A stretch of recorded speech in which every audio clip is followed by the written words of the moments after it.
নমস্কার, এসপিইএন চ্যানেলে আপনাদের স্বাগত।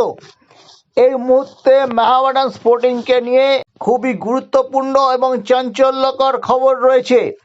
মেহাবাডান স্পোর্টিংয়ের প্র্যাকটিস শুরু হবে বলে সভাপতি আমিরউদ্দিন ববি কদিন আগে বলেছিলেন 25-26 তারিখ থেকে প্র্যাকটিস শুরু হয়ে যাবে। তার আগে আমরা শেয়ার হস্তান্তর করব। কিন্তু শেয়ার হস্তান্তরের কাজকর্ম কত দূর এগোলো? এই শেয়ার রয়েছে ক্লাবের সভাপতি আমিরউদ্দিন ববি এবং ট্রাস্টি বোর্ডের চেয়ারম্যান মুস্তাক সিদ্দিকী আছে। এই মুস্তাক সিদ্দিকী হচ্ছেন শেয়ার ট্রান্সফারের সবচেয়ে বড় কাঁটা। তিনি সব কিছু নিজের কাছে কুক্ষিগত করে রাখতে চান। মুস্তাক সিদ্দিকীর জন্য শেয়ার ট্রান্সফার গত 3 বছর ধরে আটকে আছে। এই ভদ্রলোকের জন্য বাংকার হিলের সঙ্গে মেহাবাডান স্পোর্টিং ক্লাবের কর্মকর্তারা খুব একটা ভালো ব্যবহার করেননি। ভদ্রজনিত তো নয়, তাদের বারবার ঝুলিয়ে দেওয়া হয়েছে শেয়ার ট্রান্সফার। রাহুল টোদি, তমাল মুখার্জিরা তো বলেছেন আমরা প্রথম দফায় টাকা দিয়েছিলাম, ওদের শেয়ার দেওয়ার কথা ছিল, সেই শেয়ার ওরা দেয়নি। যখন ওরা শেয়ার দেওয়ার কথা আমাদের জানালো ততক্ষণে অনেক দেরি হয়ে গেছে, আমাদের ধৈর্যচ্যুতি ঘটেছে।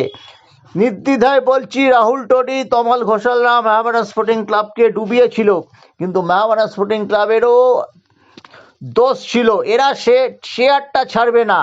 মোহনবাগান শেয়ারটা ছেড়ে দিয়েছে, ফুটবল টিমের ওপর থেকে সম্পূর্ণ নিজে হাত ধুয়ে নিয়েছে। মোহনবাগান ফুটবল টিমে কি হচ্ছে সেটা কর্মকর্তারা জানেন না। তাদের বিভিন্ন ডিসিশন ঘোষণা করার আগে বা ফেসবুক পেজে দেওয়ার আগে ঘন্টা আগে তারা জানতে পারেন সেই সিদ্ধান্ত, যেটা প্রকাশ্যে আসার 3 ঘন্টা আগে। মোদ্দা কথা হলো কর্মকর্তারা জানতে পারেন। সেই কর্মকর্তা হচ্ছেন যে ডিরেক্টর হিসেবে দেবাশিস দত্ত আছেন, এখনও সভাপতি।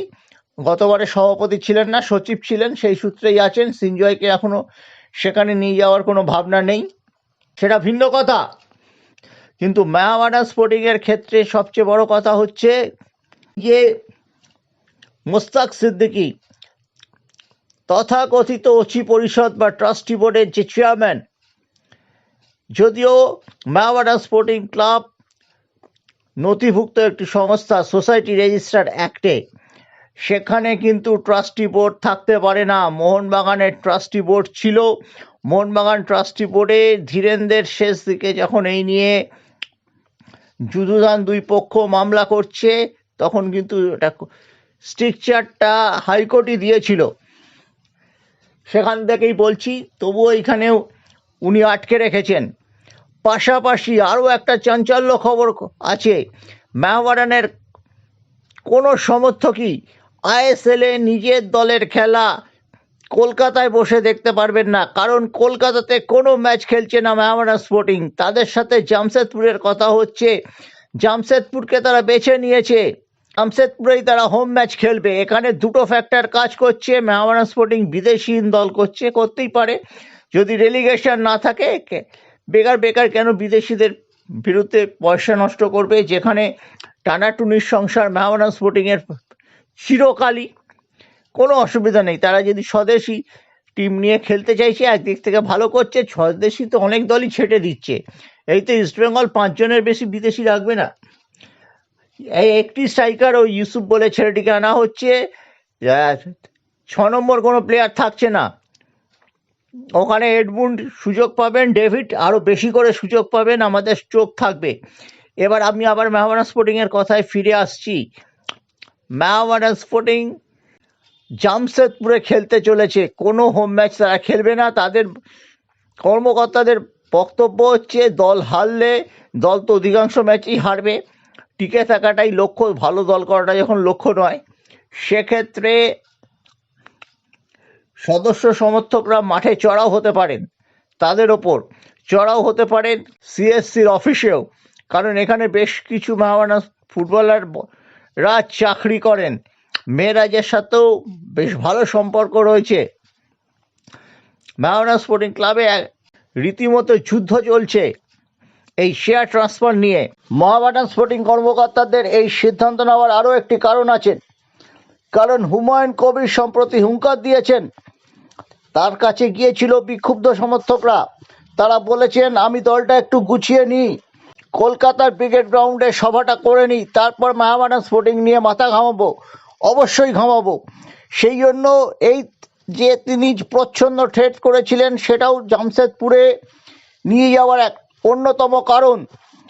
মোহামেডান স্পোর্টিংয়ের সমর্থকরা এই খবর প্রকাশ্যে আসার পর কি বিক্ষোভ দেখাবেন, তাদের বিক্ষোভে কি আবার কলকাতাতেই খেলবে মোহামেডান স্পোর্টিং, সেটা নিয়ে নিশ্চয়ই প্রশ্ন রয়েছে। কিন্তু পাশাপাশি মুসলিম ভোট একটা বড় ফ্যাক্টর, সামনে নির্বাচনী প্রচারের মধ্যেই আইএসএলের খেলা। প্রশাসনও হয়তো চাইছে না মোহামেডান স্পোর্টিং এর খেলা কলকাতায় হোক, যেহেতু মোহামেডান স্পোর্টিংয়ের যে কর্মকর্তারা আছেন তারা প্রায় সবাই তৃণমূলের সাথে যুক্ত, তাই তারা খুব সন্তর্পণে অত্যন্ত সতর্কতার সঙ্গে গোপনে জামশেদপুরে নিয়ে যাওয়ার চেষ্টা করছেন ম্যাচগুলো। সেই কথা সূত্র মারফত জানতে পেয়ে আমি প্রকাশ্যে আসলাম। এর পরবর্তীকালে কি হয় সেটা দেখা যাবে, কিন্তু মোহামেডান স্পোর্টিং যে বিদেশি খেলাচ্ছে না সেটা সমর্থনযোগ্য। যদি লিগের ওঠানামা না থাকে, বিদেশি খেলিয়ে কি লাভ, আবার বিদেশি টাকা মোহামেডান স্পোর্টিং দিতে পারবে না। যে শিক্ষামূলক সংস্থাটি যাদের কলকাতা প্রিমিয়ার লিগে দলও আছে, তারা হয়তো কো স্পন্সর হিসেবে থাকবে মুখ্যমন্ত্রী বলে দেওয়ার জন্য। মুখ্যমন্ত্রী কিন্তু শেষ পর্যন্ত এই লগ্নিকারী সংস্থাকে ঠিক করে দিয়েছেন, যারা ইতিমধ্যেই 12 কোটি টাকা দিয়েছে মোহামেডান স্পোর্টিং ক্লাবের খাতে। এরপর শেয়ার ট্রান্সফার হলে বাকি টাকা দেওয়া হবে, তারপরই প্র্যাকটিস শুরু হবে। প্লেয়ারদের আনার মতো এখনও ক্ষমতা নেই মোহামেডানের বর্তমান কর্মকর্তাদের। অন্যদিকে সিপিএম বা বিজেপি মোহামেডানকে সমর্থন করতে এগিয়ে আসেননি। আমিরুদ্দিন ববি যেটা বারবার বলছেন, সমর্থকরা তো সব দলের কাছে গিয়েছিল, এগিয়ে এসেছেন মুখ্যমন্ত্রী। হ্যাঁ, এটা একদম ঠিক, মুখ্যমন্ত্রী ছাড়া কিন্তু কেউ এগিয়ে আসেননি। কেন হুমায়ুন কি করবেন সেটা আমাদের দেখতে হবে, তার কথার কতটা মূল্য আছে সেটাও। কিন্তু এই যে হুমায়ুন একটা নুইসেন্স ভ্যালু আছে, এই যে মাঠে হয়তো কিছু লোক পাঠিয়ে দিলেন, গন্ডগোল হলো, ক্লাবে কিছু বিক্ষোভ ধর্ণা হলো, এরকম সব হতে পারে। নির্বাচনের অনেক অঙ্ক, মোহামেডান স্পোর্টিংয়ের জামশেদপুরের খেলার সিদ্ধান্ত নেপথ্যে নির্বাচনী অঙ্ক একটা কাজ করছে। এটাই ছিল আপডেট, খুব গুরুত্বপূর্ণ খবর এটা। মোহামেডান স্পোর্টিং কলকাতায় হোম ম্যাচ হয়তো খেলছে না, এবং Mushtaq Siddiqui chairman trustee board তিনি এখনো বেঁকে বসেছেন, তাকে বোঝানোর চেষ্টা চলছে। এবার কিন্তু শেয়ার ট্রান্সফার করতেই হবে, এটা কিন্তু মুখ্যমন্ত্রীর বিশেষ নির্দেশ। এই জন্যই তিনি 2 বছর দুটি ক্ষেত্রে মোহামেডান স্পোর্টিং শেয়ার ট্রান্সফার নিয়ে টালবাহানা করায় বাংকার হিল এবং রাহুল টোদিটের সাচি গ্রুপ। এবার তিনি কিন্তু কড়া নির্দেশ দিয়েছেন, এবং এর জন্যই তিনি ব্যাপারটাকে ঝুলিয়ে রেখেছেন। সেই আগস্ট মাস থেকে মোহামেডানের নতুন স্পন্সর আনার ব্যাপারে তিনি গড়িমসি করছিলেন, যদিও শেষ মুহূর্তে আইএসএল দোরগোড়ায় খেলা হচ্ছে, মুখ্যমন্ত্রীর হস্তক্ষেপেই ফাইনালাইজ হয়েছে এই লগ্নিকারী সংস্থাটি। তাদের কিছুটা আবার জামশেদপুর যোগও রয়েছে। এটাই ছিল আপডেট মোহামেডান স্পোর্টিংকে ঘিরে।